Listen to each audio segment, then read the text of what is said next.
نايغانين جبري زقاوم نايغانين جبري كجهد كجلص حماق مخانو كرغاغص زمصاي نهار غانين بكيلو تامرات تغبرون نايهود ነገር ግፍዕዩ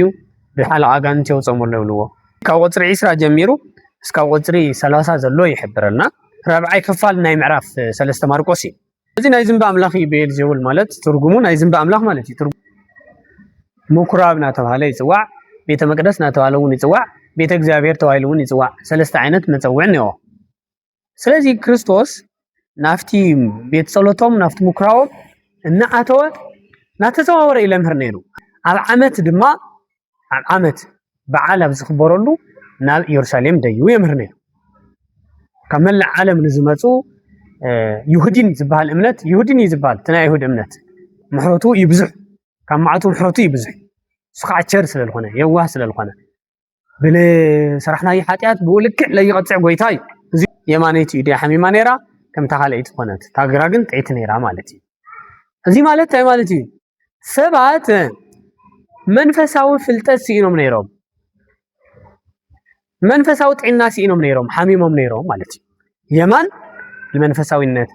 የማን ለኃይሊ የማን ለጥዕና ይልወክ ስለዚህ መንፈሳዊ ፍልጠትና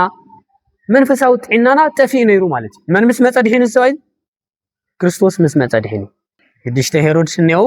ስድስቲዮም ዝርዝሮም ክነግረኩም ይስማቶም ሄሮድስ ናይ ወልቀሽም ስለላይ ሆነ ሐሊፍ ሄሮድስ ተግኒዎ ተናይ መጀመሪያ ዓውይ ሄሮድስ ይባል ወልደሃን ደፈር ይባል ንሱ ሰለስተ ሄሮድሳውያን ይወልድ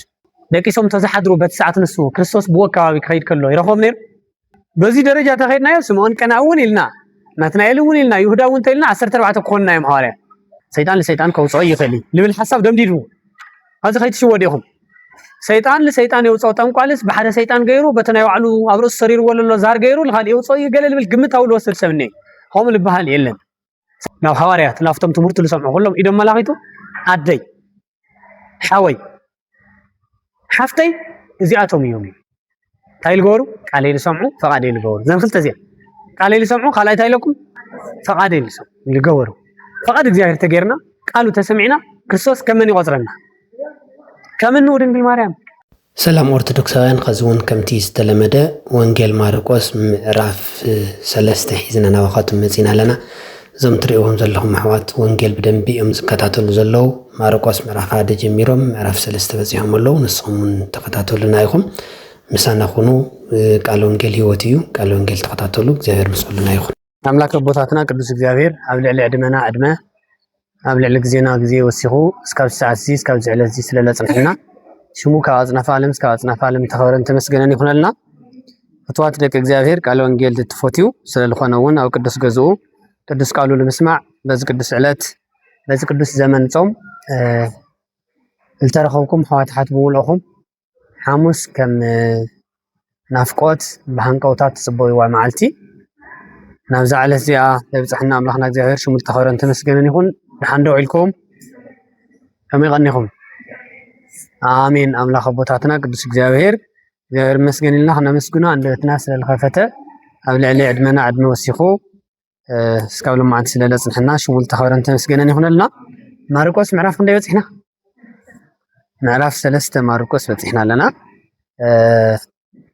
መእተው ጌርና መጀመርያ ካብኡ ምዕራፍ 1 ምዕራፍ 2 ኣብ ክንደይ ክፋል ተመርናዮ ሓደ ዶ ክልተ ከፊልና ምዕራፍ 1 ብሓደ መዓልቲ ዲና ወዲናዮ ምዕራፍ 2 ኸ ስለዚህ እስካብ ሕጂ ሓደ ምዕራፍ ኢና ተማርና መጺና ማለት እዩ ማር ሎማዓንቱን ምዕራፍ 3 ማርቆስ ከንመሃሪና ምዕራፍ 3 ማርቆስ 35 ቁጽሪ 5 ክፋላት ኣለዎ በቁጥር ደረጃ ክንሪኦ ከለና ምዕራፍ 35 እዩ ነዊሕ ዝበሃል ምዕራፍ ኣይኮነን ሓጺር ዝበሃል ምዕራፍ ሆነ ኣይኮነን ማእኸላይ ምዕራፍ እዩ 5 ክፋላት እንየዎ እዞም 5 ክፋላት እዚኦም ዝርዝር ቢልና ክንሪኦም ኢና ማለት እዩ ኣብ ገዛኹም ግን ንኹላኹም የገዛ ዝሃውክኹም እንዮ ክትርስዕዎ ይልኩም ምዕራፍ 3ስ ታይ ይብል ብዛዕባ ታይ ይናገር ተናሰ ቁጥርታቱ ክንደይ ምዃኖም ካብ ዕብይ ተይሉ ድማ ክፍልታቱ ክንደይ ምዃኖም ካብ ዕሪኩም ተገቢዝኩም ድማ ቶም ክፍልታት ታይ ከም ዝብሉ ክትትንትንዎም ከተብራህርዎም ከም ዘለኩም ኩሉ ግዜ ልነግረኩም እዚ ገርኩም መጺኹም ኢኹም ኢለ ተስፋ ገብር ሰምራዊት አንዩ ከደ ምዕራፍ 3 አንዩ በዚኻ ብሩክ ምዕራፍ 3 ሪኻ ነርካ እሺ ምዕራፍ 3 الرأي خليخ እሺ ካብ ደቂ ኣንስትዮ ምዕራፍ 3 ዝረአኸን فاسكار يغير يروحين معرف سلسته ስለዚህ ካልኦቶም ለይረይ ወይ ከሐድጎን የነ ማለት እዚ ተኾይኑ ፍቅርና ክቅፅል ዘይ ክገብር ልኽእል ተግባሪ ሓቂ ዘለማምድ ጉዳይ ይኹንኩም ትገብሩ ኣለኹም እዛ ንኹሉ ግዜ ክኸይድ ከለኹ ተናኣሰሲ እቲ ጽባሕ ንማሃሮ ልማዕንቲ ሪኹሞ ክትመፁ ይደልየ እምባር መጨረሻ ምንታን ከይርስዑ ከዝውን እዚኣ ምዕራፍ 3 ክንውዳይና ልማዕንቲ ንቐፃሊ ሰሙን ግን ምዕራፍ 4 ምዕራፍ 5 ንሪኹማን ክትመፅ ይደልየ بالقرمكم مالكم حنت حفتني بأمانة تبهال على أمريكا بأونلاين لمرة ما قبل حلفوا نجيركم ميرا مثلا لذي حسني خني ريغي ثلاثة معرف ريغي انت ليا ثلاثة معرفات ريات انت متصمود حتى تنتن بلا زرزيرات نقرن جينا زيلايتي ياكي فترة بنيالي لان هركاوت ياكي تاتلل ولد شوايا مارنيا ياتنا لذي بو مثلا ثلاثة معرفات نيات متص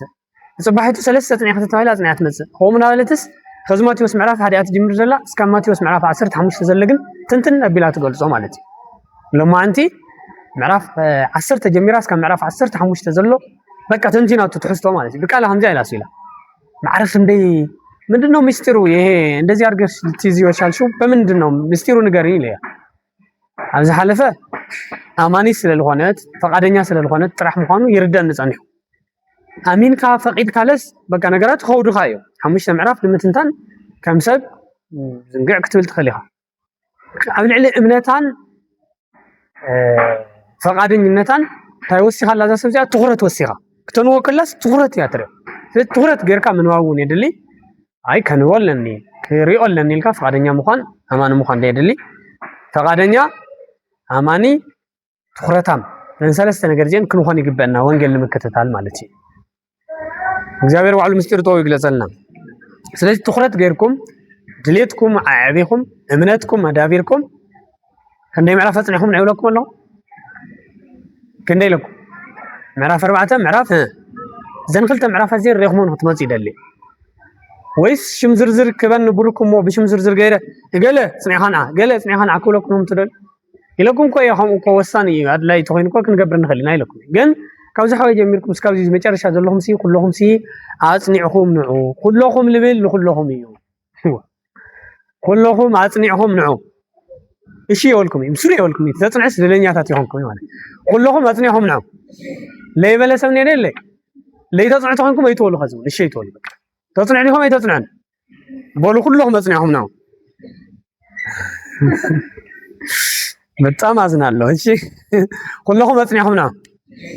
በቃ እሺ ከምልበልና እግዚአብሔር እሺ ይበለና እሺ ልካት የጽናዓ ምንዛ ግን ኃጢአት ይበቃ ኃጢአት ለቃልኩም ካብያ ለተናገርካዮ ለወለድካዮ ጠለም ይወለድና ሀገ ቃል በጣም ዓውይ መሆኑ ስለተረዳው ካብ ቃል ቃል ተልዓለት ኩነን ካብ ቃል ቃል ተልዓለት ጸድቅ ኢሉ ክርስቶስ ወይ ቃል ዓውይ ነገር እዩ ቃል ቀሊል ከይመስለኩም ሰማይ ምድር ዝፈጠረው እንታይ ዲ ቃል ኮይ ስለዚህ ቃል ደቅ ሰባቱን እሱ ቃል ፈጣሪ ቃል ፍጥራኑን በመጠኑ ከዕቀብ ለው አረ በደንብ ከዕቀብ ለው ስሩ ከዕቀብ ለው ስለዚህ እሺ ልኩም ለሁም ምዕራፍ 2 ምዕራፍ 4 ጽኒዕኹም ትመጽኢኹም ቅድሚ ከምዚ ጉባኤም ጅማርና ቅድሚ እዚ ኣከፍናዋለይ ቅድሚ ምብርህራይ ንዓኻቱም ተልዒለ ክጥይዋኩም ገለበል ታይብል ምዕራፍ 4 ታይብል ምዕራፍ 5 ኢለ ክጥይዋኩም ኣጽኒዕኹም ነው እዚ ንጥቕምና እየ ልናገረኩም ኣለኹ ስኻቱም ኣጽኒዕኹም ስለልመጻኹም ላኢል ውሳኸኒ ነገር እኔነን ምንም ውሳኸኒ ነገር የለን በዓይን መንፈሳውነት ደረጃ ተሪኹም ግን ስኻቱም ድሒንኩም ማለት ኣነ ድሒነ ማለት ስለልኾነ ኩላትና ህዋሳት ክርስቶስ ኢና ኣካላት ክርስቶስ ኢና ክርስቶስ ርእስና ስለልኾነ እግርኻ ተጸቢቑ ኢድካውን ስለልጽበቕ እግርኻ ተጥዒኡ ዓይንኻውን ስለልጥዒ ብኡ ደረጃ ስኻቱም ተጥዒኹም ላይ ተጸቢቕኩም ላይ ናይ ኩላትና ጽባቐ ስለልኾነ በመንፈሳውነት ተጠቃሚ እየ ብስጋ ግን ዝጥቀሙ ነገር የለን ስለዚ ሕድሕድ መዓልቲ እየገዛና ክልተ ምዕራፍ ናገበርና ክንኸይድ ኢና ወላ እኳ ተዘይነጊረኩምስ ሎማዓንቲ 4-5 ነገር ተይለኩም ቀጻሊ 5 መጻኸውን 6-7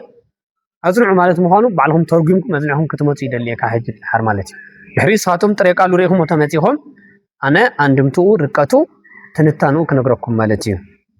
ንቐጽል እምበር ምዕራፍ 3 ማርቆስ እዛ 35 ቁጥር ዘለዋ 5 ክፋላት ዘለዋ ቶም 5 ክፋላት ቀዳማይ እቲ እዩ ዝሰለለ ሰብኣይ ከም ዝሓወየ ካብ ቁጥሪ 1 እስካብ ቁጥሪ 6 ትኸይድ እያ ኢዱስ ሰለለ ሰባይ ማቴዎስ ምዕራፍ 10 ተኽልተው ነግኒና የኔርና ኢና ሉቃስ እውን ቀጻሊ ምዕራፍ 6 ክነግኒ ኢና ካሊ ኢየሱስ ተአምራት ከም ዝገበረ ካብ ቁፅሪ 7 ጀሚሩ እስካብ ቁፅሪ 12 ዝኸይድ ኢየሱስ ክርስቶስ ተአምራት ከም ዝገበረ ማለት እዩ ሳልሳይ ድማ 12 ሐዋርያት ከም ዝሓረየ ካብ ቁፅሪ 13 ጀሚሩ እስካብ ቁፅሪ 19 ሳልሳይ ክፈሉ ማለት እዩ 12 ሐዋርያት ከም ዝሓወየ እዚ እውን ኣብ ማቴዎስ ምዕራፍ 10 ኒ ምዕራፍ 10 ተማሂርና ኢና ኣብ ሉቃስ ምዕራፍ 6 እውን ነግኒ ኢና ከዚ ግን ምዕራፍ 3 ማርቆስ ኢና ዘለና ረብዓይ ክፋል ኢየሱስ ናጋንንቲ ብቢኤልዜቡል አውፂኡ ከም ዝተባሃለ ኢየሱስ ዘይዋዓሎ ዘይምግባሩ አይሁድ ከም ዝበልዎ ኣብዚ ተመዝጊውና ኣሎ ማቴዎስ 12 እውን ኣሎ እዩ በጋንንቲ በሓለቃ ጋንንቲ ብቢኤልዜቡል ነጋንንቲ የውፅኦም ዝብል እዩ ኣብ ወንጌል ዮሐንስ ተኸድኩም ግን ስኡል ቃል ብቃል ካብዚ ይብስ ዝበለ ጋኔን ብከ ኢሎሞ ጋኔን ለካ ኢሎሞ ሎት ሰባት አምላኽና ግን አጋንንቲ ዝግስጽ ዝቀጽዕ ቀጽዓት መዓልቲ ፍርዱን ብቆፀሮ ዘንብሮም ዘሎ እዩ ለጋንንቲ ስለዚ ጋኔን ነው እዩ ጋኔን ንግዳስ የውጾ ይግስጾ ናይ ጋኔን ግብሪ ዝቃወም ናይ ጋኔን ግብሪ ከግድ ክገልጽ ሕማቅ ምዃኑ ከረጋግጥ ዝመፀይ ናር ጋኔን ብከይብልዎ ተአምራት ተገበረውን ናይ አይሁድ ነገር ግፍዕዩ ብሓለቃ ጋንንቲ የውጾም ኣሎ ይብልዎ ብኤልዜቡል ማለት ታይ ማለት ይለኩም ነር ሓለቃ ጋንንቲ ወንጌል ተርጉምዎ ኣሎ ካሊ እውን ነጊረኩም ነረ ብኤልዜቡል ነኻለቲ ማለት ብኤልዜቡል ማለት ናይ ዝንቢ አምላኽ ኢሎም እዮም ለአምኑ ጣዖታውያን ናይ ዝንቢ አምላኽ ኢሎም ያምኑ ናይ ዝንቢ ፈጣሪ ናይ አህዛብ አምላኽ ብዙሓት እዮም አማልክቲሆም ለአህዛብ ዘወርቅ ወዘብሩር ናይ ብሩር ናይ ወርቂ ብዙሓት አጋንንቲ ብዙሓት አማልክቲ እዮም ነዎም አህዛብ ናይ ዝንቢ ፈጣሪስ ካሊ ኢሎም ያምኑ ናይ ባሕሪ ፈጣሪስ ካሊ ኢሎም ያምኑ ከምዚ ዓይነት ብጣዕሚ ውርደት ቆይ እግዚአብሔር ግን ክንደዩ ሓደ አምላኽ ሓደ ታይ ሓደ ሃይማኖት ሓደ ጥምቀት እዚ ዘለና ኤፌሶን 4 ቁጥሪ 5 ማለት በዚ ናይ ዝንቢ አምላኽ ብኤልዜቡል ማለት ትርጉሙ ናይ ዝንቢ አምላኽ ማለት እዩ ትርጉሙ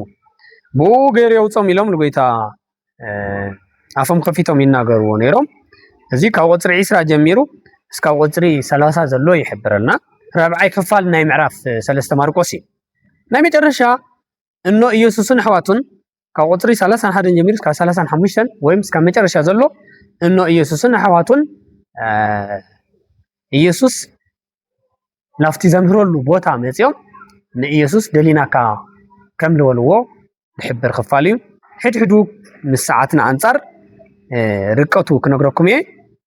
በደንቢ በንቅሓተ ህሊና ተኸታተሉ ኢኹም እግዚአብሔር አእምሮና ይብረህና ተቀዳማይ ክፋል ከነዋየ ቀዳማይ ክፋል ካብ ቁፅሪ 1 እስካብ ክንደልናዮ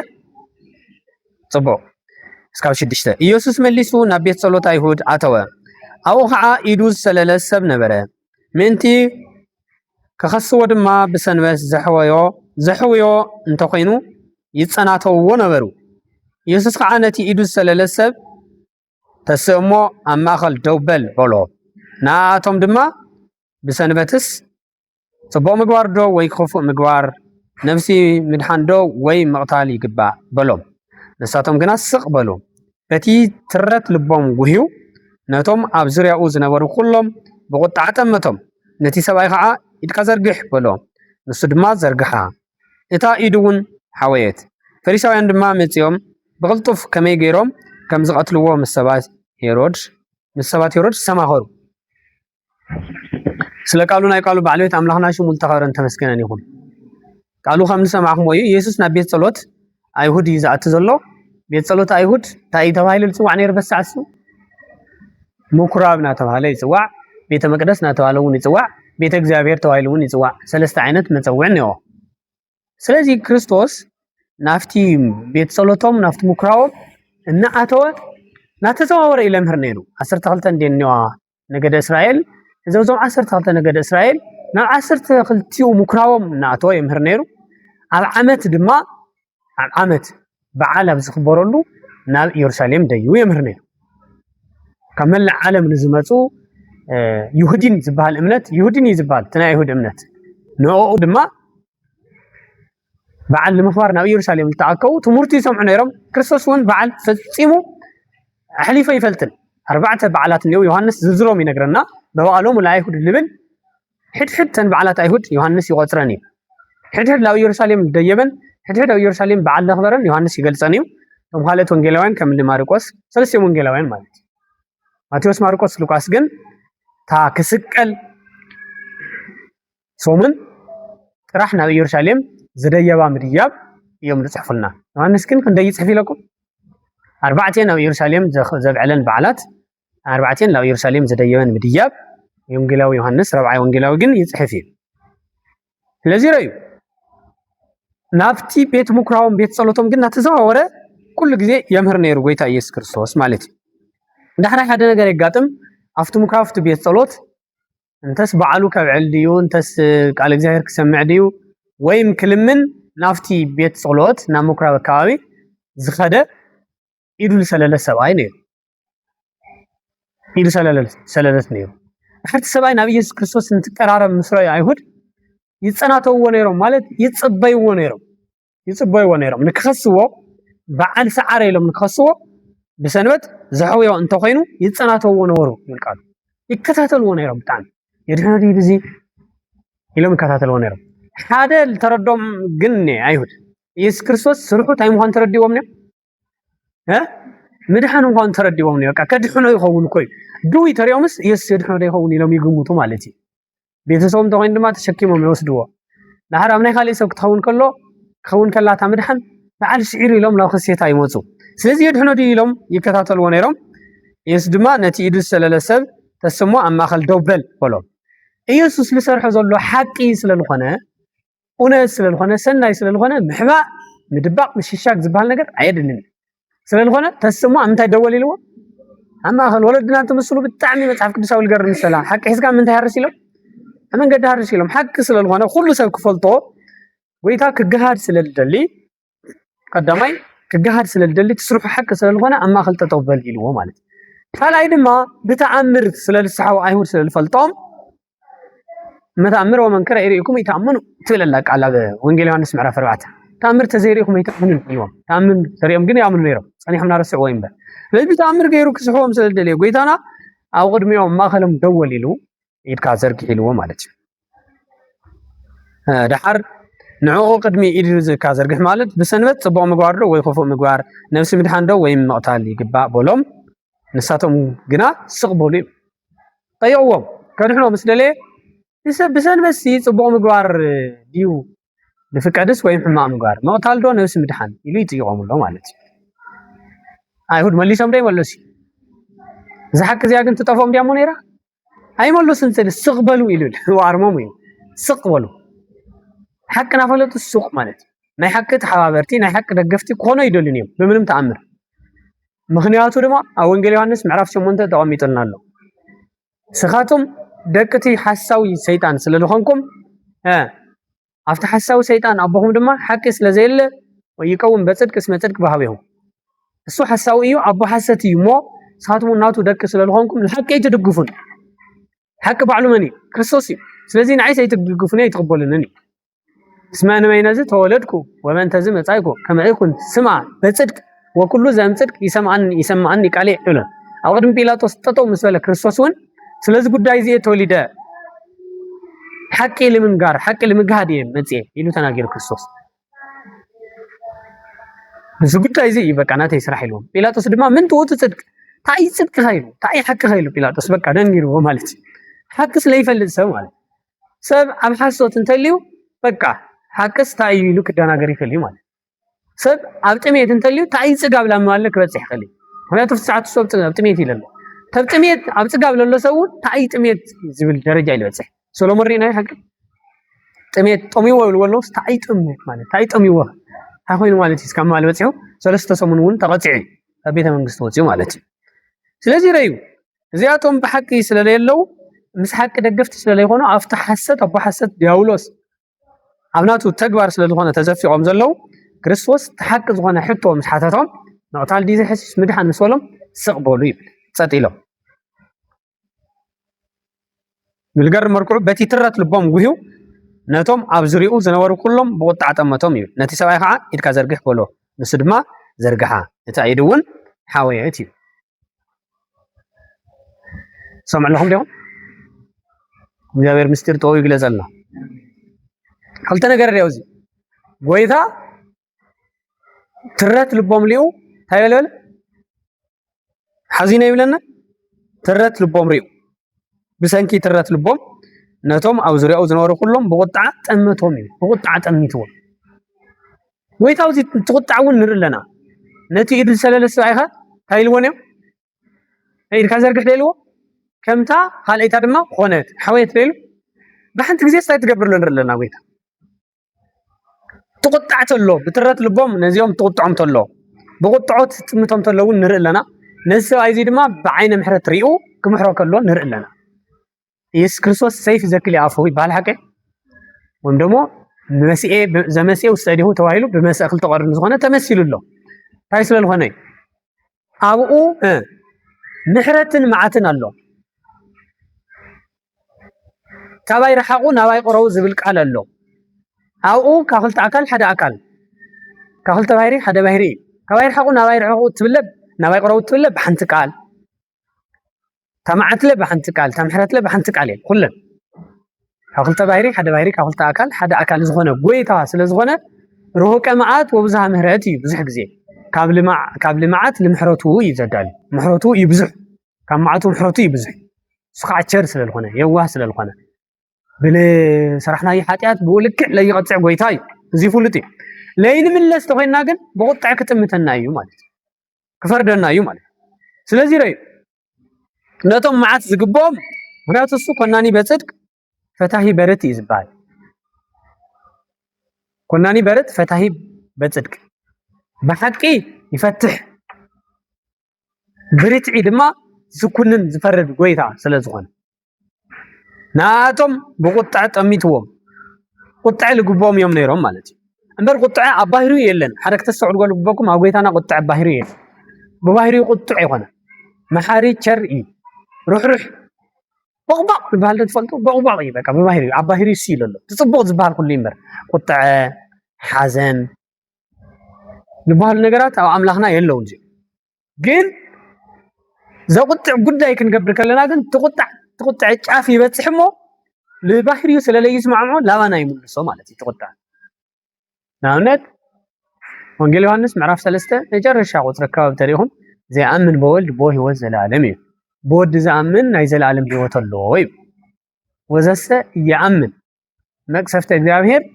ينبر لا يلهو تزيع بو زي أمن قد مقصفت እግዚአብሔር لا بالعليو كفصو يوم مقصفت እግዚአብሔር ينبر بالله هذه مقصفته لእግዚአብሔር زبل تزرزرلو احنا مقصفت زمت معات لمت جبري ስለንገብር ሞ ለእግዚአብሔር ለባህሪ ስለለይስ ማዕማው መልሱ ላዋና ስለለንጥሮ እግዚአብሔር ማዓተኛ ዝባል እንበር እግዚአብሔር አባህሪ ማዓቴን مزمور داويتون تاريخهم እግዚአብሔር ኃያል ወመስተአግስ እግዚአብሔር ኃያል እዩ ግን ዕጉስ እዩ ኣብ ዓለም ኃያላት ኮይኖም ትዕግስት ይጎድሎም ትዕግስታም ኮይኖም ኃይል ይጎድሎም ነው እስ ግን ኃያል ዕጉስ ላይ ወያ መጽመንስ ተክሎ አሚራ ሁሉ ጊዜ ቁጣ የምጽ ጥፋት የምጽ ይጻወር ይልሞ ወመሰይ ተመየጥኩም ሰይፉ ይመለ ከዘይ ተመለስኩም ግን ሰይፉ ይመዝዝ ሰይፉ ቁጣው የምጽ ማለት ስለዚህ ያቶም ዘቁጣ ግብር ስለልገወሩ በቁጣ ይጥሙተምሎ بسنكي ترات ልቦም በቃ ደንዳናታት ኮፋት ጨካናት ሕማም ሰብ ዘይሕዝኖም ስለነበሩ ቦይሪኦ በአንተ ጊዜ ክልቲ አይፍጸማሉ ማለት ታቆጣ አለ ታምሕረትለ ነስባይ ግን ናይ ምሕረቱ ገይርሉ ይፍውሶ ማለት እዩ ንስ ድማ ኢዱ ዘርግሓ እታ ኢዱውን ሓወየት እዩ ኢድካ ዘርግሕ ኢልወስ ኢዱ ተሰባይ ታይ ገይሩ ዘርግሑ ኢዱ ምዝርጋሕ ይኽእል ድዩ ቅድሚኡ ተሰባይስ ይኽእል ዶ ይኽእል ቅድሚ ዛ ጉዳይ እዚኣ ቅድሚ ኢየሱስ ክርስቶስ ዘርግሕ መዋሉ ኢድስ አይዚ ሓለሳ ዘርግሕ ኢሎምዎ ክኾን ይኽእሉ ሓኪም ዘርግሕ ኢልዎ ክኸውን ይኽእል ፀጋን እያ ኣሳሪ እየ ልብል ብዙሕ ነገር ኢልዎ ክኸውን ይኽእል ግን ክዘርግሕ ይኽኣለ ክርስቶስ ኢድካ ዘርግሕ ምስ በሎ ግን ኢዱ ዘርጊሑ እምነት ሓያል እያ ንብላ ለዚ ንዝኣምን ኩሉ ይከኣል ዶ ኢልና ርየብና ስለዝኣመነ ሰብ አይዚ ኢድካ ዘርግሕ ምስ ተባሃለ እንታይ ገይሩ ዘርጊሑ ለይኣምን ሰብ ተትኸውን ነይሩ ግን ክማጎት ነይሩ ኣታ ሓወይ ኢድና ምዝርጋሕ እኮ ያዊና ለሎ ከምዚ ልናገር ሰብኒ ሓቀይ ንባዕሉስ ብብዙሕ ገይሩ ዝፅውዕ ማለት እዩ ኢደይ ምዝርጋሕ ያዊን ክንድልልስ ማዝ መፂኻ ተባሂሉስ ከዚ መፂና ልብል ሰብኒ ሓደ ሊቅማ ሆም ኢልዎም ሓደ ተምሃሮ ወዶምሲ ዓይነ ስውር እዮም መፂኻ ዲኻ ማዝ መፂኻ ኢሎም ወስ ከዚና መፂና ዘለና ኢልዎም خلاص سني كادي لمو عين سوريا يلين ربينا يلن مستعبيت كادي ما خزمت نات الله هنا مستعبيتو بزح حساب هم إلى لو على كابيدو ببزح لصوع سانيا جينا بزحو مستعبيت بتعبيته هنا محفرته يحفرم ولو علس ببزح يصوع هم عين السبب لكات يحفرمه هم زينا ندلي هم زينا نقبر قال له لسانيا مالتي عند زوز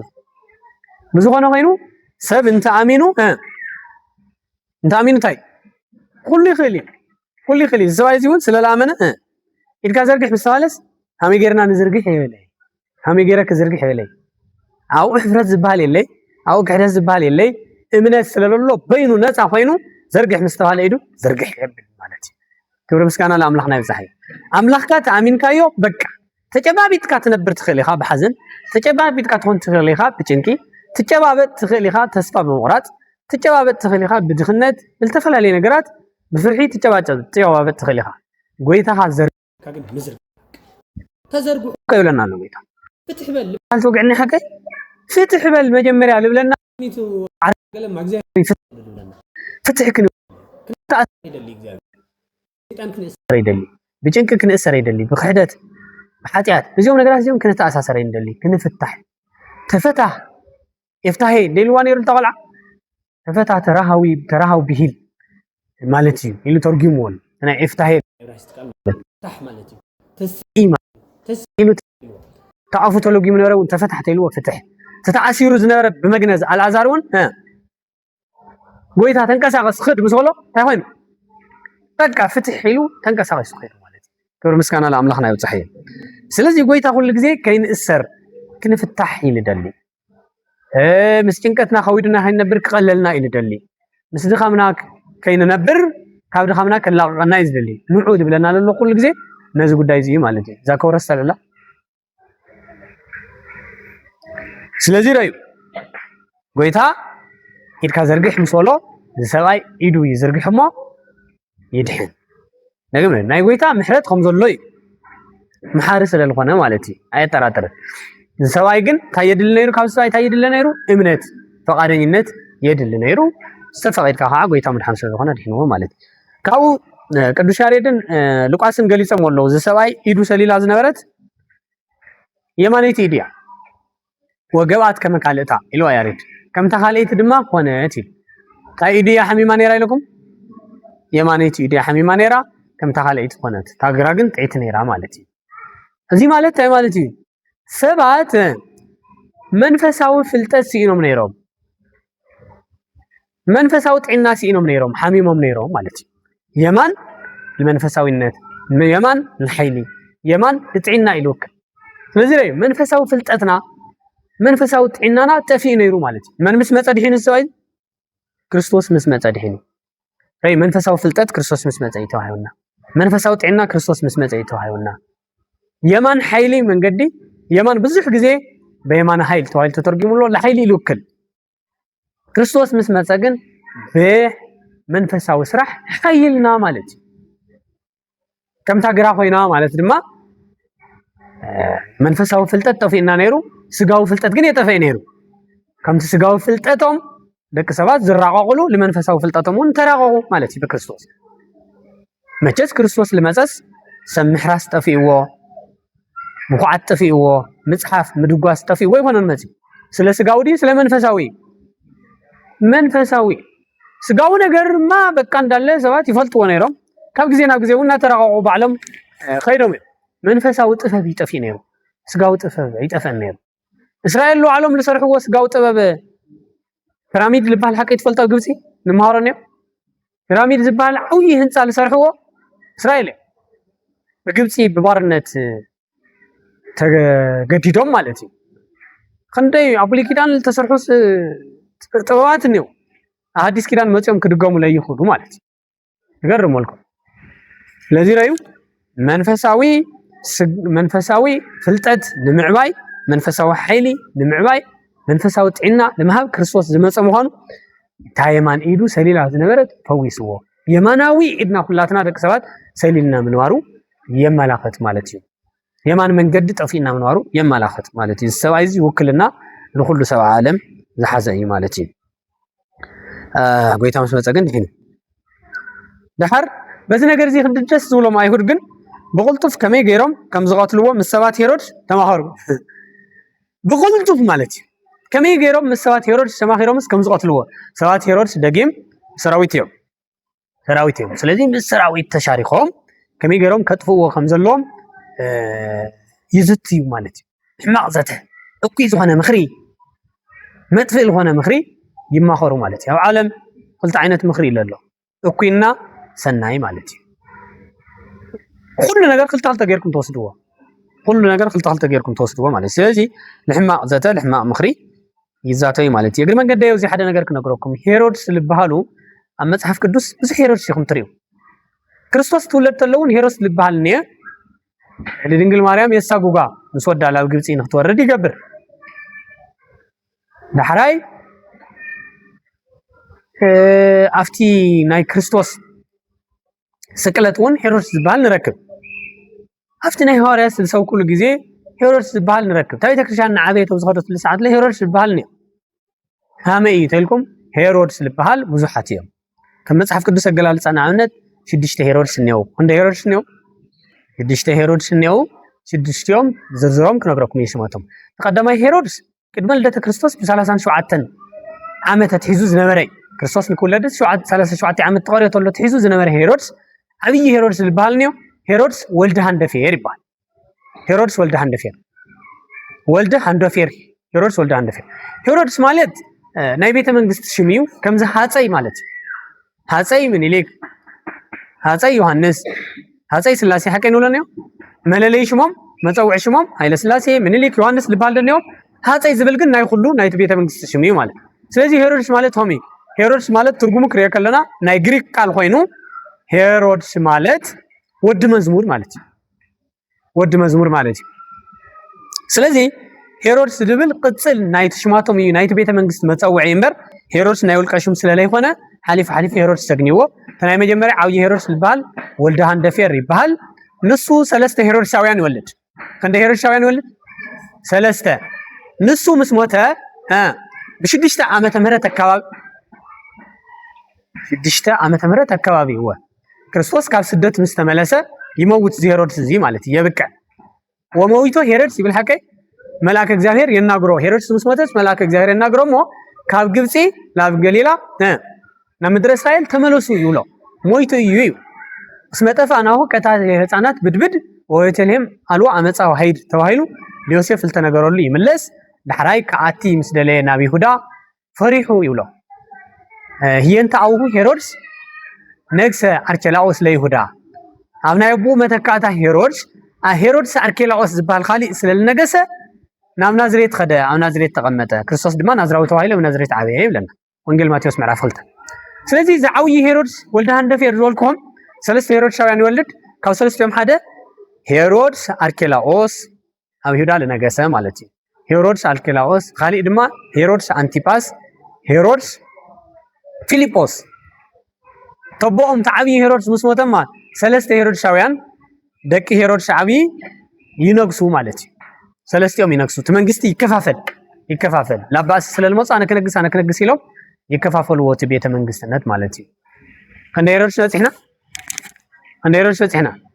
4 ሄሮድስ በፂሕና ሄሮድስ አርኬላኦስ ካልኣይ መን ኢለኩም ሄሮድስ አንቲጳስ ሳልሳይኻ ሄሮድስ ፊሊጶስ ሄሮድስ አንቲጳስ ማለት ለዮሐንስ መጥምቅ ክሳዱ ዝሰየፈ ክፉእ ሰብኣይ ሓው ፊሊጶስ ሞይቱ ስለልነበረ ተናይ ሓው ፊሊጶስ ቤተ መንግስቱን ጠቕሊሉ ታሰዊቱ ተይቀርየት ለሄሮድያዳ ጠቕሊሉ ንባዕሉ ሒዙ ድሓር ዮሐንስ መጥምቅ ድማ ይከውነከ ታውሱ ብእሲተ እኹከ ፊሊጶስ ሰበይቲ ሓውካ ፊሊጶስ ክተውስበ ይግበአካን ስለ ዝበሎ ንዮሐንስ መጥምቅ ክሳዱ ቆሪፁ ለወለተ ሄሮድያዳ ሰሎሜ እያ ትበሃል ንዓኣ ርእሲ ዮሐንስ ብፃሕሊ ገይሩ ዝሃባ ሄሮድስ አንቲጳስ ይበሃል ማለት እዩ ሄሮድስ ፊሊጶስ ግን ቀድሞ ዓሪፉ ስለነበረ ማለት ከዚ ልቆሪና ሄሮድሳውያን ክንደይ ቆሪና ክልተ ይቆሪና ክልቲኦም ሄሮድስ ድማ ሓዲኡ ኣብ ሞት ክርስቶስ ዝሳተፍ ዝነበረ ሄሮድስ አቂላ ይበሃል ሄሮድስ አቂላ ንክርስቶስ ከምዚ ልዞሮ 3 ግዜ ሪኢኹም ተኮንኩ ንክርስቶስ ይዞሮ ክሪኦ እውን ይደሊ ነይሩ ተኣምራት ከም ዝገብር ስለዝሰምዐ ክሪኦ ይደሊ ነይሩ ድሓር ክርስቶስ ለዝተሃቀሮ ሰብኣይ ቀዳማዊ ሄሮድስ አቂላ ይበሃል ቀዳማዊ ካሊ ዳግማዊ ሄሮድስ አቂላ ልባሃል ሻድሻይ ማለት ዳግማዊ ሄሮድስ አቂላ ልባሃል እዚ ንያዕቆብ በመጀመሪያ ከሁሉም ሐዋርያት በሰማዕትነት ከመውት ዝገበረ ሆፎ ንጉስ እዩ አማዋውቱ ድማ ብሕማቅ አማዋውታ ሓሲሁ ዝሞተ ሰብኣይ ሄሮድሳውያን 6 ሄሮድስ እዮም ሄሮድስ ልብል ብዙሕ ግዜ ስለለጋጊ እምበር ሰይኮነንት ዓላማና ነገረ ድሕነት እዩ እዚ ልናገረኩም ለለኹም ሓፈሻዊ ፍልጠት ይልበሃል እግረ መንገድና ግን ሄሮድስ ልብሉ ዮሐንስ ልብሉ ማርያም ልብሉ ሽማት ብርክት ስለልብሉ ኣብ መጽሓፍ ቅዱስ ናገለጽና እዮም ናረኹናዮም ተኸተለና ናገለጽና ምኻድ ገዳስ ስለልኾነ ልነግረኩም ለለኹ ከም ዝቀተልዎ ምስ ሰባት ሄሮድስ ተማኸሩ ከም ዝቀትልዎ ምስ ሰባት ሄሮድስ ተማኸሩ ይብል ኣሎ ማለት እዩ ቀጥሉ ካብ ቁጥሪ 7 ጀሚሩ እስካብ ቁጥሪ 12 ለሎ ካልኣይ ክፋል እዩ ኢየሱስ ተኣምራት ከም ዝገበረ ኢየሱስ ምስ ደቀ መዛሙርቱ ናብ ባሕሪ ኣግለሰ ካብ ይሁዳን ካብ ገሊላን ከዓ ብዙሕ ሰባት ሰዓብዎ ከምኡውን ብዙሕ ህዝቢ ነቲ ኩሉ ዝገበሮ ሰሚዑ ካብ ኢየሩሳሌም ካብ ኤዶምያስ ካብ ማዕዶ ዮርዳኖስ ካብ ዙርያ ጢሮስን ሲዶናን ናብኡ መፀ ብምክንያት ብዙሕ ህዝቢ ሰብ ምእንቲ ከይዳፍኦ ጃልባ ኣዳልዮም ከጽንሕሉ ደቀ መዛሙርቱ ነገሮም ንብዙሓት ኣሕዊዎም ነበረ እሞ ኩሎም ሕማም ዘለዎም ምእንቲ ከናኽእዎ ክሳዕ ዝወድቁ ይደፋፍኡ ነበሩ እቶም ርኩሳት መናፍስቲ ምስ ረኣይዎ ንስኻ ወዲ እግዚአብሔር ኢኻ ኢሎም እናኣበዩ ኣብ ቅድሚኡ ይወድቁ ነበሩ ንሱ ግና ከየግህድዎ ኣበርቲዑ ኣዘዞም ይብል ስለ ቃሉ ናይ ቃል ባዕልቤት ኣምላኽና ሽሙ ተኸበረን ተመስገነን ይሆነልና ኣብዚ ኢየሱስ ብዙሕ ተኣምራት ይገብር ኣሎ ዳሕራይ ዝልረዩ ካብ ይሁዳ ካብ ገሊላ ካብ ማዕዶ ዮርዳኖስ ካብ ኤዶምያስ ካብ ዙርያ ጢሮስ ሲዶና ካብ 7 ዓድታት ብርክት ዝበሉ ሰባት ይመፁ ብርክት ዝበሉ 7 ዓድታት ኣብዚ ሽሞም ተዘርዚሩ እንዮ ኣብ ወንጌል ማቴዎስ ግን እንታይ ይብል መሲልኩም ካብ ይሁዳ ካብ ገሊላ ካብ ኢየሩሳሌም ካብ ማዕዶ ዮርዳኖስ ይብል እሞ ወማዕስሩ ኣይጉር ይብል ኣብ ማቴዎስ ምዕራፍ 14 እዩ ዝገብሮ ኣብዚ ድማ 7 ይገብሮ ተወሰነ ለግዚኡ ዘስታውስዎም ይጽሕፉ ማለት እዩ ዘስታውስዎም ይሓድጉ ናይ ማቴዎስ ግን ብጣዕሚ ኣጻሓፉ ይገርም 4 ሰባት ተስታውስ ይጽሕፉ እሞ ካልአት ድማ 10 ዓድታት ኢሉ ማለት እዩ ናዘርዘርኩ ካብ ክውዕል ካብዚ ክዝርዝር ትምህርቲ ክርስቶስ ምዝርዛር ይሕሸኒ ኢሉ ስለለሓሰበ ማቴዎስ ወማዕስሩ ኣይጉር 10 ዓድታትን ካብዞም ዝነገርኩም 4 ኢሉ ይጽሕፍ ማቴዎስ ኣብዚ ድማ 7 ይዝርዝር 7 ናዘርዘረ ምስ ኸደ የቋርጽ ድሕሪኡ ማለት እዩ 7 ለቋረጸሉ ምክንያት ግን 7 ታይ ቁጥሪና ነው ለኹል ግዜ ፍጹም ቁጥሪ ስለዚ ናይዞም 7 እዚኦም ተጸውዐ ናይቲ ፍጹም ኣይጉር ክርስቶስ ለምሆሮ ምጽውዐ እዩ ኢሉ ስለለሓስብ ኣብ 7 ቁጥሪ የቋርጾ ማለት እዩ ዝኾነ ኮይኑ ግን ክርስቶስ ብዙሓት ሰባት ይኽተልዎ ነይሮም ብዙሕ ሕማም ለሎም እዩ ዝብል ንኹሎም ድማ እንታይ ይገብሮም ነይሩ ይፈውሶም ነይሩ ናቱ ፈውሱ ናቱ ምሕረቱ ናቱ ድሕነቱ መድሓኒቱ ለውልቀ ሰባት ወይም ለግለሰ ለተወሰኑ ሰባት ኣይኮነን ንኹሉ እዩ ኣሚኑ ንዝመፀ ንኹሉ እዩ ዘድሕን ማለት እዩ ፈውሲ ስጋ ኩሉ ግዜ እንታይ የመላኽት ኢልኩም ንፈውሲ ነፍሲ እዩ ዘመላኽት ብስግኦም ልፍውሶም ዝነበረ ብነብስኹም ዝፍውሰኩም ኣነ ኢሉ ክገልፀሎም ከብረሎም ስለደለየ ብምግባር እዩ ቀዳማይ እዚ ካልኣይ ድማ ክርስቶስ ብተኣምራት ደዌ ስጋ የድሕን ብትምህርቲ ድማ ደዌ ነፍሲ የድሕን ነይሩ እዚኣ ክትርስዕዋ ይብልኩም እዩ ሕጂ እውን ደዌ ስጋ ብተኣምራት ክድሕን ይኽእል እዩ ብተኣምራት በቃ ንዝኣመነን ንዘይኣመነን ንኹሉ ነገር እዚ ልተርፍ እዩ ደዌ ነፍሲ ግን ብትምህርቲ እዩ በቃ ክትኣምን ክትፈልጥ ክትርዳእ ነይካ ካብ ደዌ ነፍስኻ ክትፍወስ ተኮይንካ እምነት ፍልጠት ርዲ ዝብሉ ነገራት ግዴታ ዘድልዩ ነገራት እዮም ማለት እዩ ኣሚንካ ምቕራብ የድሊ ስልካ ብተኣምራት መንግስቲ ሰማያት ምእታው ብተኣምራት ደዌ ነፍሲ ካባኻ ምርሓቅ ብተኣምራት ድሕነ ነፍሲ ምርካብ ኣይካል ፈፂሙ ንኣብነት ማቴዎስ 16 ሓለፍና ያኔና ሃፍታም መንግስቲ ሰማያት ካብ ከኣቱ ጊሜል ብዓይኒ መርፍእ እንታይ ክኾን ይሕሽ ኢሉ ቀሊል ይሕሽ ኢሉ ዶ ጎይታ እንታይ ማለት እዩ ጊሜል ብዓይኒ መርፍእ ምሕላፍ ተኣምራት እዩ ሓይሊ እግዚአብሔር ጥራሕ ይለድሊ ብተኣምራት ብሓይሊ እግዚአብሔር ጥራሕ ግን ሰብ መንግስቲ ሰማያት ከኣቲ ይኽእል እንታይ ይለድልየኒ እዩ እግዚአብሔር መሓሪ ጥራሕ ስለዝኾነ መንግስቲ ሰማያት ከኣቲ ልኽእል ሰብ የድሊ ልትመሓር እግዚአብሔር ብምሕረቱ እንታይ ማለት የድሊ ምእማን ምትእምማን ክትመሓር እውን ፈቃደኛ ምዃን የድልየካ ብሂወት ምንባር እውን የድሊ ምግባር እንብሎ ማለት ስለዚ ረዩ ኩሎም ድሒኖም ይብል ኣሎ ኩሎም ኣሚኖም ካብ ደዌ ስጋና ይድሕንና ኢሎም ዝመፁ ድሒ ፈዊስዎም دحراي دقيمك أي تأبس كاوزي زجدده كيجنيكا أمينهم دحينهم نهالليس تأمني يولو دقيمكم أمنوا يولو طيب مالتيو كاودوي سقاكم زدحناكم أنا مخاني أمينكم كم زمتاكم كاودوي نوسهم زدحناكم من مخاني إيمانو أنا مخاني إيمانو نقوله نام هرا نزعبي دحنت نزعبي إمرت يجاوزهم نير أملاخنا مالتي كبر مسكانا يوتحيو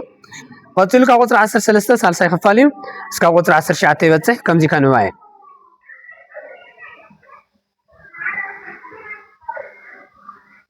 ኢየሱስ ናብ እምባ ደይቡ ነቶም ዝደለዮም ፀውዖም ንሳቶም ከዓ ናብኡ መፁ ምስኡ ክኾኑን ክሰብኩ ምንቲ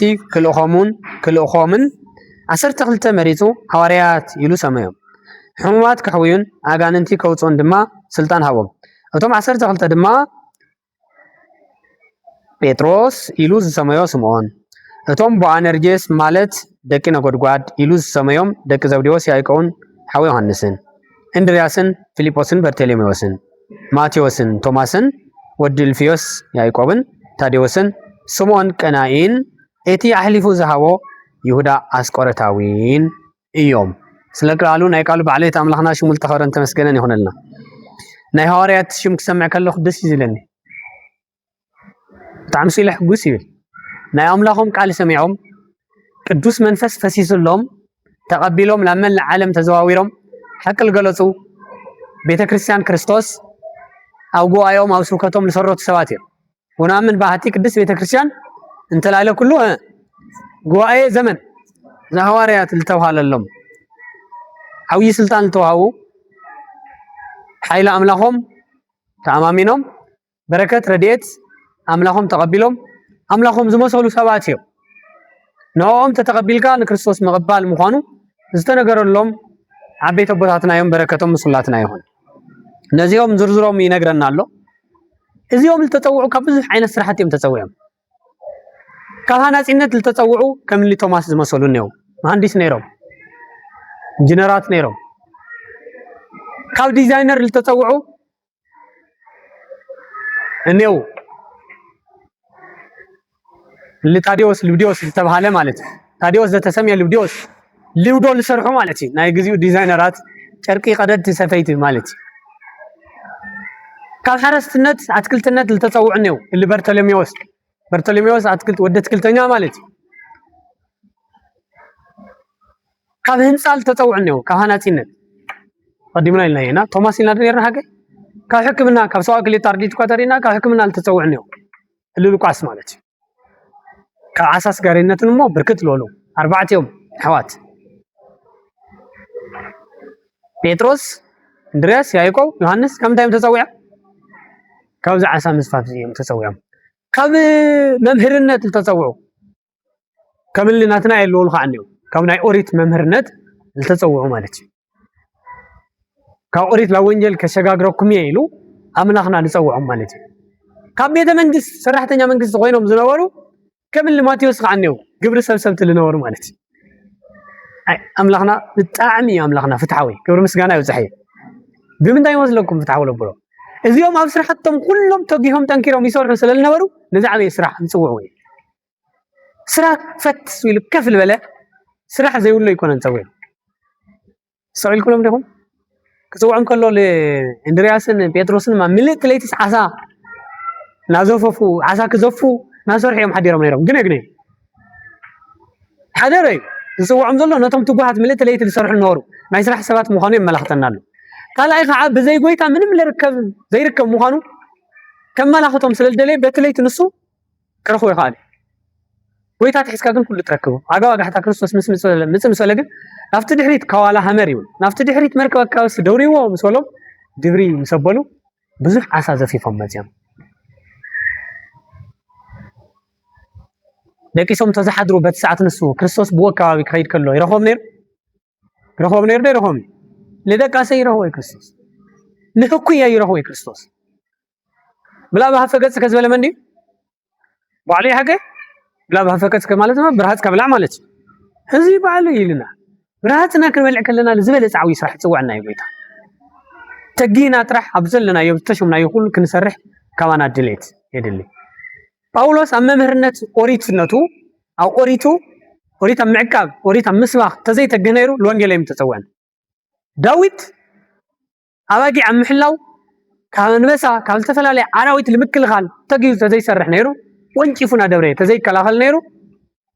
ወንቂፍ ወንጌል ተዋህበይ ወንቂፍ ኦሪት ይቅርታ ናፍቲ ሽሞትነት ናይ ኦሪት ስርዓት ንህዝቢ እስራኤል ንክመርሕ ስልጣን ዚ ንጉስነቱ ኣይመግነዮን ነይሩ ረከብኩ ብእሴ ምእመነ ዘከመ ልቤ እስከምባል ከም ልበይ ዝኾነ ዳዊት ወዲ እሴይ እሙን ረኺበ ኣይመወሎን እግዚአብሔር ኣይመውቃዕን ነይሩ ኣብታ በጊዕ ሓለው ስለልጠንከረ ንዝበለፀ ሙሴ እውን ኣብ ሓለዋ ኣባጊዕ ጠንካራ ስለልነበረ ኣብ ሚድያም ተናዮተር ኣባጊዕ ጠንቂቑ ይሕልወን ስለልነበረ ህዝቢ እስራኤል ንክሕሉ ጥራሕ ኣይኮነን ካብ ባርነት ካብ ግብፂ ኣውፂኡ ባህሪ ኣሻጊሩ ናብ ምድረ ርስቲ ከጓዓዝ ኣይምኻለ ኣብ ማእኸልና ስራሕ ለይፈቱ ህኩ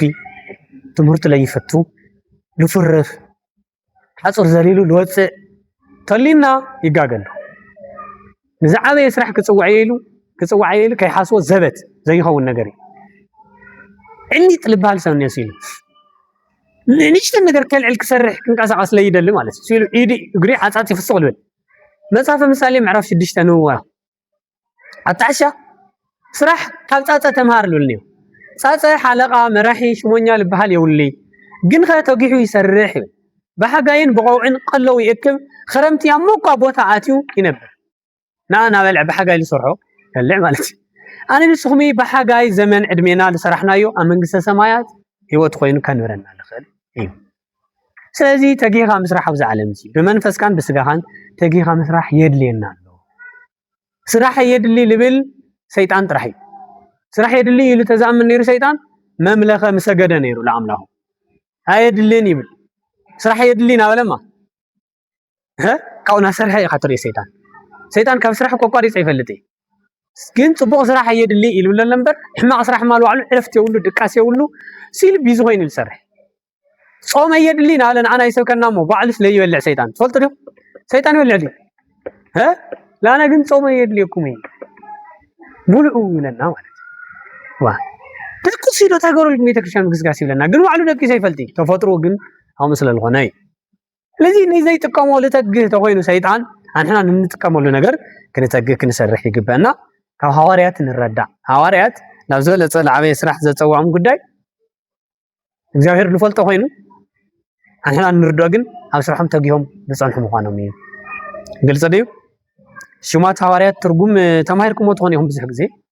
ወይስ ክነግረኩም ጴጥሮስ ማለት ኮኹዕ ማለት እዩ ግን ካብዚ ለለፀ ምስጢር ካሊእ ተዝነግረኩም ይሕሸኩም ይመስለኒ እዚኣቶም ሽማቶም ዝቀየሮም እኒአው ለይቀየሮም እኒአው ينالا شموم تغيرني وشموم لا يتغيرني كم اللي بيتروس سمون زنبرة شمو من توايلني بيتروس توايلني تغيرني ولا يتغيرني تاي مالتي زي كاوريت لتغيرني ولا يتغيرني مالت اوريت لتسعرني ولا يتسعرني اوريت ما بسلسة نجر يا خوينا خمزلو لصنعني لتمحاشني لتسعرني مجمريات هايلكم هي لهم دو مجمريات هايلكم كم زلول صنع التمحاشة سالشايخة تسعر عيوني لكم بعلهم ريمو بس جزينا أنصار وريت جنكم زي أخوينا المسايكو صاروا مزان ولا دايمو كما فتصمموا كفتصمموا ينبرك سعره يمساوي تايلو تفتصموا مالت الشع عم حشي يوم مالتي استراخيلهم فتصمان غيرهم مالتي تسعر دماتي مسوايتو قالوا نايبقع وزته زنبره سمخانو لخلاتنا قلصيو سلازي شموم لغيروا منيو زي غيروا منيو زي مالت كاوريت التغيرن ليتغيرن مهلاو زملاخت مستيريو بعلى ما يهم غيروا مالتي املاخنا ግን ጴጥሮስ ማለት ኾኺ ማለት ይትርጉሙ ቀጥሉ እንድሪያስ ማለት ተባዕ ለመስቀል ተብዐ ማለት እዩ መስቀል ማለት ኻስ ሰናይ ስራሕ ማለት እዩ ተፀ መስቀል ናይ ክርስቶስ ከም ዘሎ እዩ ትስጉል ቆረሰሉ ደሙ ለፍሰሰሉ ቅድሚ ንሱ ግን መስቀል ነይሩ ናይ ክርስቶስ መስቀል ነይሩ ናተሳቀዮ ለሓደረ ለይቲ ሙሉ ሐሙስ እሱ ሁሉ መስቀል ይልባል ናይ ክርስቶስ ካብ ምትሐዙ ጀሚሩ እስካብ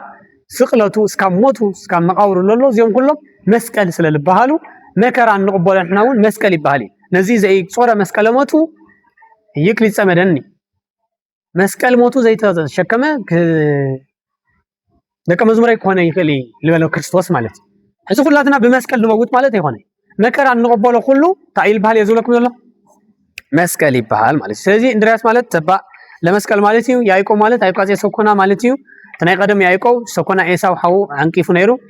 ናይ ኸዚ ያዕቆብ ዝበሃል ዘሎ ድማ ለመናፍቃን ካብቲ ጌጋ ትምህርቶም ሃም ዕንቅፋት ኮይኑ ላቁንዕ መንገዲ ዝምርሖም ስለዝኾነ ያዕቆብ ማለት አይቋጼ ሰኮና ለዕንቅፍ ማለት እዩ ዮሐንስ ማለት ፍሳዋ ሴት ወይም ደግሞ ርህራሄ ወሳይል ማለት እዩ ተሐጓስ ፍጹም ተሐጓስ ማለት እዩ ወብዙሃን ይትፈሱ በልደቱ ከም ዝተባለ ዮሐንስ መጥምቅ ንስኡ ዝወስድ ሓሳብ ኣለዎ አውዚ ደቂ ዘብዴዎስ ያዕቆብን ዮሐንስን ክርስቶስ ታይሉ ሽሞም ቀይርዎ ነው ቦአነርጀስ ይሉ ሰይሞም ነው ደቂ ነጎድጓድ ማለት ቦአነርጀስ ማለት በአነርጀስ በርን ተጣወቅኩማ በር ተኸውን በብራይስጥ በር ማለት ውሉድ ማለት በርተሌሞስ ማለት ወደት ክልተኛ ማለት ለቅድሚት ከምንውሎ ማለት ጀስ ማለት ግን ነጎድጓድ ማለት በብራይስጥ ቋንቋ በር ታይ ማለት ይልኩም ተደውልኩም ዋዝ ለብራይስጥ ወዲ ይኩልኩም እዮም ጀስ ማለት ድማ ነጎድጓድ ማለት ይኩልኩም እዮም ስለዚህ ቦአነርጀስ አኔ ልብል አማኸሉ ትርጉም ላይ ሓዘ ለይተገለጸ ኢሎም ሊቃውንት ገሊጾም ኣለው ቦአነርጀስ ይሉ ለዚኦም ደቀ ነጎድጓድ ይልዎም ኣሎ ካብዚ ቀፂሉ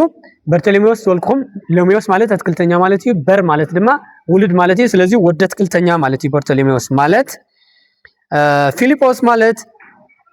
ሓዋዚ ኩናት ማለት እዩ ኃይል እግዚአብሔር ኣብ ኢዱ ሒዙ ወንጌል ዘስፋሕፍሕ ይኸውን ኣሎ ማለት እዩ ለሐዲስ ኪዳን ማቴዎስ ማለት ሁሪ በቅድመ እግዚአብሔር ወይም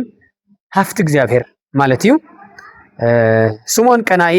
ወይም ቀነናዊ ቀሬናዊ ተባሂሉ ይጽዋዕ እዩ ቀሬናዊ ተይልና ናይ ቀራንዮ ሰብ ማለት እዩ ቀናኢ ተይልና ለሕጊ አምላኩ ዝቀንዕ ማለት እዩ ቀነናዊ ተይልና ድማ ናይ ቃና ሰብ ማለት እዩ ይሁዳ ልብድዮስ ዘተሰሜ ታዲዮስ ልብድዮስ ብልብል የተርጉም ልብድዮስ ማለት ልብዶ ሰራሒ ማለት እዩ ይሁዳ አስቆረታዊ ካብ ቀፂሉ ይሁዳ ማለት እውን ተአማኒ በቅድመ እግዚአብሔር ማለት እዩ ሽሙ ይጉሪ ለይተስተኻኸለ እዩ አስቆረታዊ ማለት ድማ አስቆረት ትበሃል ዓድንያ ኣብቲ ዓዲሳ ስለለዓበየ እዩ እኛና ዲና ሰምዑና ኸዶም ብጣዕሚ ፈጢነ ልሙዳየ ፈጢነ ልናገር ኣለኹ ፈጢንኩም ልመስማዕ ፈትንኹም ታዲዮስ ዝበሃል ደቀ መዝሙር ትፈልጡ ዶ ጽቡቕ ናትናኤል ዝበሃል ደቀ መዝሙር ትፈልጡ ዶ ትፈልጡኩም ሓቀይ ናትናኤል ዝበሃል ደቀ መዝሙር ነው ይሁዳ ዝበሃል ደቀ መዝሙር እውን እኔ ኣብ ወንጌል ዮሐንስ ምዕራፍ 14 ቁጥሪ 22 ተረኺብኩም ዛብኳ አስቆረታዊ ይሁዳ ከምዚ ኢልዎ ክርስቶስ ግን ተስቆረታዊ ለይኾነስ ካልእ ይሁዳ ኢሉ ነጊሩልና ኣሎ አውዚ ላይ ተጸውዑ ካልኣይ ይሁዳ ልበሃል እኔ ብዘይካ አስቆረታዊ ይሁዳ ማለት እዩ ክርስቶስ ለትሕዞ ብዘይካ ንሱ ካልእ ይሁዳ ልበሃል ነው ናትናኤል ልበሃል ነው ናትናኤል ልበሃል ዘሎ ካብቲ ሕዝቢ ዝፀዋዕናዮ ኣይኒ እዩ ኢልኩም ታውን መን ኢልክኒ ናትናኤል መን ኢልኩም ድሓን ምስ ግዜና አንጻር እስካብ ስኻቱም ጥውይ ትብሉ ቀልጢፍኩም ምንጋር መቸም ናፈለጥኩም እውን ላውሽትኩም እንዲሁም ትሕዙ ትሕትና ከይመስለኩም ግን ናፈለጥካ ሰማል ተተጠየቅካ ግዴታይ ሳይጠሩት ወዴት ሳይጠሩት አቤት ሳይልኩት ወዴት እያ ለይትክክል እምበር ተተጠየቅካ ምምላስ ግቡእ እዩ ግን ሰው ትብሉ እንታይ ከም ዝኾነ ይርዳእና ዝኾነ ኮይኑ ግን ኣብዚ ስምዖን ቀነናዊ ዝበሃል ዘሎ ናትናኤል ስምዖን ዝበሃል ዘሎ ባዕሉ ናትናኤል ስምዖን ዝበሃል ዘሎ መን ኢለኩም ናትናኤል በዚ ደረጃ ተኸድናዮ ስምዖን ቀናኢ እውን ኢልና ናትናኤል እውን ኢልና ይሁዳ እውን ተኢልና 14 ኮንናዮም ሐዋርያ ስለዚህ ናትናኤል ልብል ኣብ ወንጌል ዮሐንስ ምዕራፍ 1 ኢኹም ተቅኒዎ ናትናኤል ልብል ትጽዋዕ ተሎ ብናትናኤል ልበሃል ሽሙ ይፍለጥ ፊልጶስ ይጽዋዕ ሞ ረኪብናዮ ለክርስቶስ ናዝራዊ ክርስቶስ ነቲ ብእሲ ሄር ምስ በሎ ካብ ናዝሬት ሎ ምሁር ሰብ ክወፅእ እዩ ዓብዪ ሰብ ክርከብ እዩ ልበለ ናትናኤል ናይ ኦሪት ምሁር ነይሩ ኢለኩም እየ ፊልጶስ ኢሉ ፀዊዕዎ ናትናኤል ስለዚ ናትናኤል ልበሃል ኣሎ መን ኢለኩም ኣውዚ ስምዖን ቀነናዊ ማለት እዩ ካልእ ይሁዳ ዝብል እኒኦ ካብዚ ወፃኢ ይሁዳ ልበሃል ካልኣይ ይሁዳ እኒኦ ልበልኩም ንሱ ድማ ታዲዎስ እዩ ታዲዎስ ልብድዮስ ይሁዳ ዝብሉ ሽሙ ኩላት ናይ ታዲዎስ እዮም ታዲዎስ ልብድዮስ ሳልሳይ መን ኢለኩም ይሁዳ ዝስም እዚ ናይ ታዲዎስ እዩ በረከቶም ምስ ኩላትና ይኹን ለዚኦም ኩሎም ስልጣን ይሁ ይሰዶም ንይሁዳ ሓዊሱ ሙተ ልዕል ለምፃ ምንፅህ ሕውረ ብርህ ሓንካስ ገዋጥ ኣቕንዕ ኢሉ ኣምላኽና ስልጣን ይዎም ማለት እዩ መጨረሻ እንታይ ከም ዝገብሮ ይሁዳ ናፈለጠና ሃለይውን ብትዕግስቲ ብቸርነት ብርሕራሄ ጎይታ ኣሰልጢኑ ሸይሙ ይሰዶ ማለት እዩ ፈልይዎ ተትኾን ነይሩ ቀደሙማ ስለልፈለየኒ የሕሊፈዮ የሸይጠዮ ለክብል ነይሩ ይሁዳና ከምዚ ዓይነት ዝገርም ናይ ጎይታ ቸርነት ኢና ንርኢ ኣብ መጨረሻ ኢየሱስ ናብ ገዛ ምስ ኣተወ قطر 20 مالتيو اسكاب قطري 30 للو ربعي خفاليو ኢየሱስ ነጋንንቲ ብቢኤልዜቡል አውፂዎ ከም ዝተባሃለ ኢየሱስ ናብ ገዛ ምሳተወ ምብላዕ ምግቢ ክሳዕ ዝስኑ መሊሱ ብዙሕ ህዝቢ ተኣከበ እቶም አዝማዱ ከዓ አቢድዩ እንትበሃል ሰሚዖም ክሕዝዎ መፁ ካብ ኢየሩሳሌም ዝወረዱ መምህራን ሕጊ ድማ ብቢኤልዜቡል ሒዝዎ ኣሎ ንኣጋንንቲ እውን ብሓለቃ ኣጋንንቲ እዩ ዘውፅኦም ዘሎ በሉ ኢየሱስ ድማ ፀውዖም ብምስልታት ከዓ ከምዚ በሎም ሰይጣን ንሰይጣን ብምስላታት ከዓ ከምዚ በሎም ሰይጣን ንሰይጣን ከመይ ገይሩ ከውፅኦ ይኽእል ሓንቲ መንግስቲ ንስንሳታ እንተተፈላለያ እታ መንግስቲ እቲያ ክትቀውም ኣይትኽእልን ሓንቲ ስድራውን ንስንሳታ እንተተፈላለያ እታ ስድራትያ ክትቀውም ኣይትኽእልን ሰይጣን ከዓ ንስንሳቱ ተፃሊኡ እንተተፈላለዩ ይጠፍእ ዳ እምበር ኣይቀውምን ነቲ ሓያል ቅድም እንተይተኣሰረ ኣብ ገዛ ሓያል ኣትዩ ንብረቱ ክጉርጉር ዝኽእል ሓደ እኳ የለን ምስ ኣሰሮ ግና ነቲ ገዛኡ ክጉርጉር ይኽእል بحق يبلكم علىه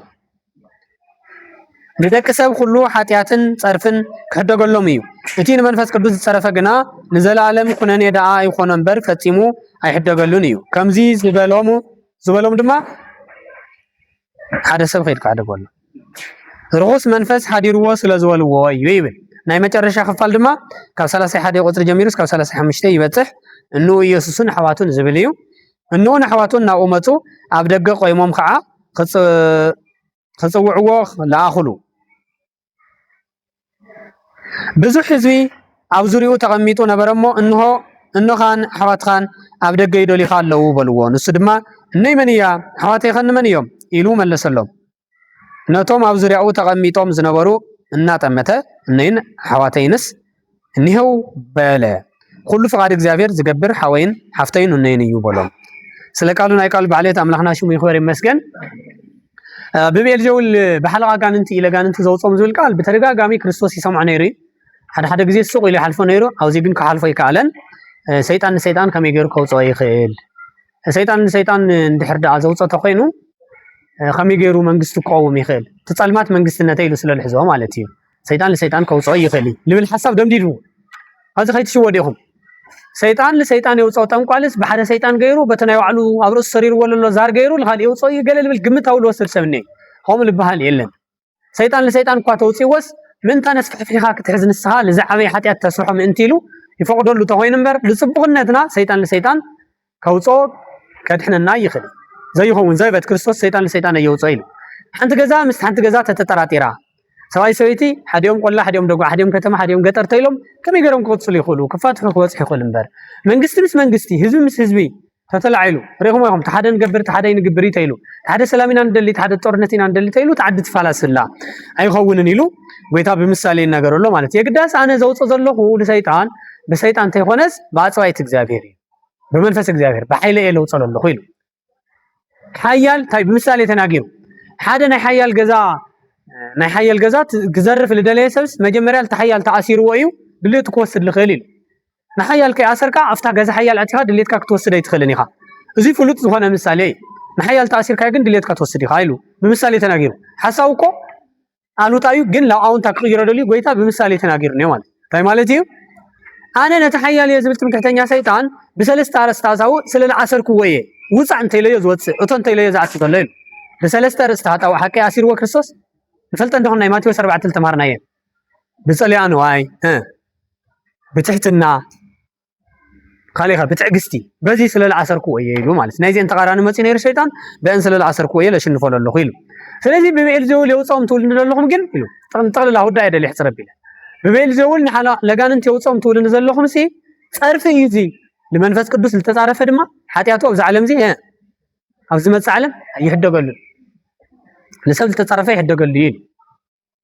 ንዓይ እስካብ ተኣምኑኒ እስካብ ትርዱኒ ኣምላኽ ምዃነ እስካብ ትፈልጡኒ ናፀረፍኩም እንተፀናሕኩም ይሕሽ ኢሉ ተቕሊልኩም ንመንፈስ ቅዱስ ትፀርፉ ተኮይንኩም ግን እንታይ ርኢኹም ንመንፈስ ቅዱስ ኣነስ ምሳኻቱም ውሱን ኮይነ ስለዝረአኹምኒ ስለዝበልዓኹ ስለዝሰተኹ ስለዝተንቀሳቀስኩ ክኸውን ይኽእል እዩ እስካብ ተኣምኑኒ ንእሽተን ይሕሽ ኢሉ ንኢየሱስ ክርስቶስ ዝተፃረፈ ይሕሽ ኢሉ ንኢየሱስ ክርስቶስ እስካብ መጨረሻ ዝተፃረፈ እውን መድሓኒት የብሉ ንመንፈስ ቅዱስ ግን እንታይ ኢሉ እሞ እንታይ ለፅርፋሊ ወይ ንኣብ እንታይ ለፅርፋሊ ወይ ወልዲ እውን የውሊ ለፅርፍ ኢየሱስ ክርስቶስ እውን ዘፅርፍ ጉዳይ የውሊ ክብሪ ምስጋና ለኣምላኽና ይውፅሕ እዮም ግን መሲሉና ክብሉ ይኽእሉ እዮም كمهم سلسلة الخنا مالتي قل لولد وين ليس كريستوس وين اسكا مترشا لتتعرف جن هاي حد يقول لي اسكا مترشا متعرف مالت هاي مالتي مسلوك مخاد مالت كوي زي مؤمن مالت كوي ስለዚህ ለመንፈስ ቅዱስ ልጸረፈ አይ حد يقول لي بز عالم زي بزمت عالم مالتي لبل حسب كريستوس يدمدمو مالتي ርኩስ መንፈስ ሓዲርዎ ስለዝወልዎ እዚ ክብል ዝሓለ ኢሉ ተወንጌላዊ ገሊጽዎ ወላ ዮሐንስ ግን ጋኔን ብከተውልዎ ቃል በቃል ጽሒፉልና ኣብ መጨረሻ ወድኺ ኢሎም ንድንግል ማርያም ስመስሆ ልቡ ይወልዎም ልቡ ተክብል ኢሉ ወልዎም ነው ዓቢዱ ኢሉ ተርጉምዎ ነው እዚ ተጸሊሉ ይብል ናይ ትግርኛ ከዓ ናይ ኤርትራ ትግርኛ ከዓ ቆሙ ስለልወልዎም ደንጊጾም ይመጹ ወዶም ወዳ ድንግል ማርያም ታይ ምዃኑ ትፈልጥ ያ ግን ርሕርሕት ስለልኾነት ቶም ሰባት ስለለውረይዎ በቃ ትመጽእ ደንጊጻ ትመጽእ ማለት እዩ ድሓር መጽያ ፀውዕ ለይላ ንሰባተው በር ረኸወቶም ትነግሮም ኮይዶም ይነግርዎ ለኢየሱስ ክርስቶስ ኣደኻን ኣሕዋትካን ይደልዩ ካለው ይብልዎ ንያርጋ ክርስቶስ ወኣመረ ዲህ ይብል ኢዶም መላኺቶም ዘቢሉ ምን የመደይነይን ኣደይነይንስ እዚኣቶም እዮም ይብል ናብ ሐዋርያት ላፍቶም ትምህርቱ ልሰምዑ ኩሎም ኢዶም መላኺቱ ኣደይ ሓወይ ሓፍተይ እዚኣቶም እዮም እንታይ ልገበሩ ቃለይ ልሰምዑ ፈቓደይ ልገበሩ ዘን ክልተ እዚኣ ቃለይ ልሰምዑ ካልኣይ እንታይ ኢለኩም ፈቓደይ ልሰምዑ ልገበሩ ፈቓድ እግዚአብሔር ተገይርና ቃሉ ተሰሚዕና ክርስቶስ ከመን ይቆፅረና ከመን ድንግል ማርያም ከም ሓፍቲ ሰሎሜ ታሙሱ ለሓዘለቶ ፍርተት ለለት ቶም ሓዊሮም ዝዓበዩ ያዕቆብ ዮሳ ስምዖን ይሁዳ ዝበሃሉ ደቂ ዮሴፍ ከምኦም ገይሩ ይቆፅረና ማለት ክብሪ ምስጋና ለኣምላኽና ይብፅሕ ኣይገርሚ ቃሉ ተሰምዕ ተለና ፈቃዱ ትገብር ተለና ከም ማርያም ይቆፅረና ከምንው ማለት እዩ እንታይ ማለት ከም ማርያም መቁፃር እኖ ብላዕት ወጥቶ እትወና ማለት እዩ እኖ ብላዕት ወጥቶ መንግስተ ሰማያት ወሪስና ንነብር ማለት እዩ እንድሕር ፈቃድ እግዚአብሔር ተገይርናን ቃሉ ተሰሚዕና ስለዚህ ቃሉ መስማዕ ቀሊል ከይመስለኩም ለነገር ለኣኻትኩም ዘይ ይንገርን ቀሊል ስለለይ መሰለኩም ይኹም መፂኹም ዘለኹም ልንገር ነዛ ኣብ ዘሞባይል ኮይኖም ክሰምዑ ዝኽእሉ ቀረፃ ነካይድ ዘለና ሲሉ ቃሉ መስማዕ ቀሊልና መሰለ ሰብ ስክሮል ይገብር ይሕልፍ በቃ ሲሉ لا وزع فزازة أي مرخلا وكنا وتلغل زينا موتلا بنسمع حسس استجاهر يريخم سبورت مرعي كواس التتغللت كوعشو التتغللت عرقي المرعي بيزل غونو سبات تتسعيرهم محاديهم دما قوين أولو لحادرو سبات يوم ستايبال ازي سمعي خزير يخس تعانت بركتي خطرك تعانت هفتي خطرك تعانت سقاي لذي كري سار بعد ساعات سكرول ناقبر تيك توك نحلف كواس نخو مصول الرئيسة لو امرو بيز لخون سني بعد كاوزيم حرنا املاخنا እግዚአብሔር ለዚህ ረዩ የተተክለኛ ቃል አምላክ ለመስማዕ ግዜና ክንህብ ይግባናሞ ስለላሃብኩም ይሁን መጽይሁም ለአኻቱም ዚ ንገርን በጣም ተሐጉሱንን ተخرዑንን ጠንካራታት ዝኾንኩም ሐዋቲኩም ነስኻቶም ለአኻቱም ይምከርን ለአኻቱም ክንገር ልኽል ትምስጢረ ወንጌል ጥራሕ ትርቀት ጥራሕ ክንገር ልኽል ትምርት ይለድልኩም በር ስብከት ይሆን ለአኻቱም ለድልኩም ከምዚቶ በዚህ ውጻ ልብል ነገር ተረዲኹም ፈሊጥኩም ብዙሕ ግዜ ሕዚ ህይወት ዝኾነ ይኹም ክትመሃሩ ደሊኹም መጽይኹም ለለኹም እሞ بحق أملاحنا እግዚአብሔር يفጽመና لمعدنا لمخرنا شمول تخبرن تمسجنن يخللنا عراف الملوك كنودد تجينا نللنا لبنا ستراح يكونن ناي حطون ملسن غزيهم طعمنا تشامخهم مهانو يردني جن امانغو نحتي ملسي معلتنا غبرنا كنخيدنا حتى تاتليومكم بصحف حزوم مو نحراي مسبلوكاي تنغاغيركم دما اي نحتي ملسي ناي 4 ناي 5 معرفات لتاكب سلللو انت معلتنا حتي ملسي تنغبرلت صبغينا لنا نتزتنا بهم وكنخيدنا مو زنبرنا ጻንሒትና ሁሉ ዝባረኽልና አምላኽና ሽሙል ተኸበረን ተመስገነን ይኹን ብጣዕሚ ደስ ልብለኒ መሳኻቱም ከምሽ ከለኹ እግዚአብሔር ደስቱ ጸጉ ካብዚ ብላዕሊ ይብዝሕልና ስብሐት ለእግዚአብሔር ወለወላዲቱ ድንግል ወለመስቀሉ ክቡር